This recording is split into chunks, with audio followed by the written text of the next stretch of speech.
Emily, this game always seems to come down to the wire against you and I, whether you've been on the team or before you even got here. What's that say about the Panthers, and what do you guys expect going into Cedar Falls tomorrow?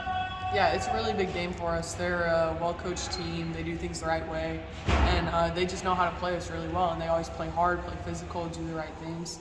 And so for us, it's a challenge of if we can come ready and come with our A game and just see what happens. It's about the challenge of a tough road environment after haven't faced that yet this season. You're going to face it at Iowa, and obviously going to Oregon and Big 12 play. Yeah, it's something that we're going to face coming up into the season once we get into Big 12 especially. But just being able to play on the road, Coach Finn always talks about what travels, and that's our discipline and our fundamentals and what we do. And even though we don't have the 10,000 people behind us, we can still do the little things to help us win. Do you feel like those aspects of the game didn't slip at all against Southern? Even though shots weren't falling that normally do, that you know that tenacity, that you rebounded really well. You kind of kept that part up even when it was an uncharacteristic shooting night.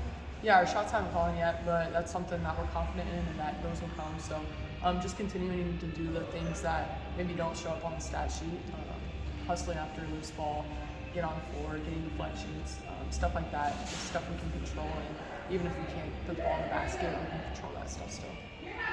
When you get to the end of the season, how much do games like this against UNI and Drake help you guys in, just from a macro standpoint, preparing for those big games at the end of the year? Yeah, so much. It's always such a battle, and when you come postseason or late in the year, the games get more and more physical. Sometimes a lot less scoring just because people know you so well. And that's kind of how these games work because they know us so well and we know a lot of their personnel. So just kind of taking our first option if it's not there, looking at our second and third option as well. During your first year against UNI, I don't think I ever asked you this. Did it surprise you the amount of grit they played with? Yeah, they prepared us really well, the coaches did. So I had an idea of what was going to happen going into the game. I was a freshman still, so I obviously didn't know what was going to happen. I feel like I've learned a lot from the first couple times we played them, and hopefully we come out with another win tomorrow.